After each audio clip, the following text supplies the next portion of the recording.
हजरत मोहम्मद की बात मानोगे या वर्तमान के झूठे मुल्ला मौलवी और इन उलेमाओं की बातों को मानोगे? तुम्हारे झूठे मुल्ला मौलवी कहते हैं कि कयामत के दिन सारे कब्रों से बाहर निकाले जाएंगे, तब तक कब्रों में रहेंगे। और हजरत मोहम्मद जी तुम्हारे नबी करीम अपनी आंखों से देख कर आए हैं कि वहां तो बाबा आदम और सारे नबी और बाबा आदम की संतानें बैठी हुई हैं। तो भाई और बहनों, मुसलमान धर्म के व्यक्तियों, तुम इन झूठे उलेमाओं की बातों को सत्य मानोगे या अपने नबी की बातों को सत्य मानोगे? और अगर तुम्हारे को परम सत्य से परिचित होना है, जन्म और मृत्यु से सदा सदा के लिए छुटकारा प्राप्त करना है और ओरिजिनल जन्नत सतलोक में जाना है, अल्लाह के पास उसके दर्शन करने हैं, दीदार करना है, तो भाई बाखबर सतगुरु रामपाल जी की शरण में आना पड़ेगा। दूसरा धरती पे कोई तरीका नहीं है।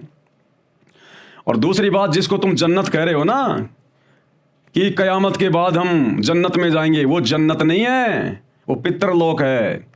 बाबा आदम जहां पर बैठ के रो रहे थे, हंस रहे थे, हजरत मोहम्मद जी ने सभी नबियों की मंडली देखी, वो जन्नत में नहीं थे, वो पितरलोक में थे, पितरलोक में। और पितरलोक में भी एक कॉमन स्वर्ग होता है, एक कॉमन नरक होता है। तो भैया वो तो भूत बन के बैठे सारे के सारे, क्योंकि वो जितने भी नबी हैं जो पितरलोक में बैठे हैं, जो हजरत मोहम्मद जी ने देखे, उनमें से किसी को भी बाखबर नहीं मिला, किसी को भी बाखबर नहीं मिला। और जब तक बाखबर नहीं मिलेगा, आप अल्लाह अकबर की सच्ची इबादत करके जन्नत में नहीं जा सकते।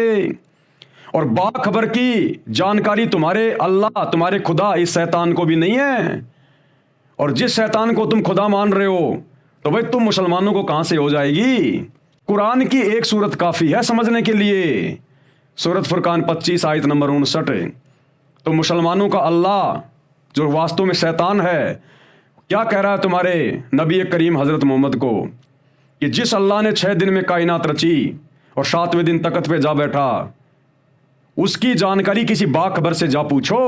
अर्थात कुरान का ज्ञान देने वाले अल्लाह को भी नहीं पता उस बाखबर का, और ना उस पूर्ण अल्लाह का पता कि वो कैसे मिलेगा, और ना हजरत मोहम्मद को पता, क्योंकि हजरत मोहम्मद को तो बताया ही जा रहा है तुम्हारे अल्लाह के द्वारा कि अगर तुझे जन्म मरण से बाहर निकलना है, अल्लाह अकबर की सच्ची इबादत करनी है जिसने 6 दिन में कायनात रची, तो किसी बाखबर से जा पूछो कि ऐ हजरत मोहम्मद, उस अल्लाह के विषय में मुझे भी नहीं पता जिसने सारी सृष्टि को बनाया है, उसकी खबर तो कोई बाखबर बताएगा। तो भैया वो बाखबर ना तो हजरत मोहम्मद को मिला, ना हजरत आदम से लेकर किसी भी नबी को मिला, और ना वर्तमान के तुम्हारे मुल्ला मौलवी और उलेमाओं को मिला। वर्तमान में तुम मुसलमान धर्म के भाई बहनों के पास में गोल्डन चांस है, क्योंकि आज वो बाखबर अल्लाह कबीर धरती पर सतगुरु रामपाल जी के रूप में प्रकट है। आज आप भाई बहन वो फायदा उठा सकते हो, वो मौका प्राप्त कर सकते हो जो मौका तुम्हारे आज से पहले किसी नबी ने भी प्राप्त नहीं किया।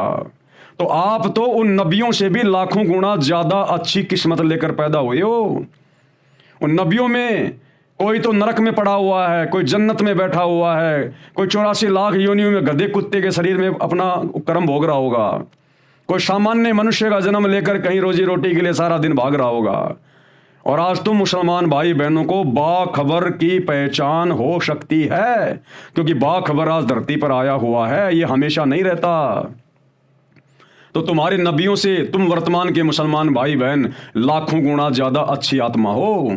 तुम अपना आत्म कल्याण करवा सकते हो, अपने नबियों की तरह नरक में जाने से बच सकते हो, 84 लाख योनियों में पशु पक्षी बनने से बच सकते हो, जन्म मरण के झंझट से बाहर निकल सकते हो, और ओरिजिनल जन्नत अल्लाह कबीर के पास में जा सकते हो, उसके सतलोक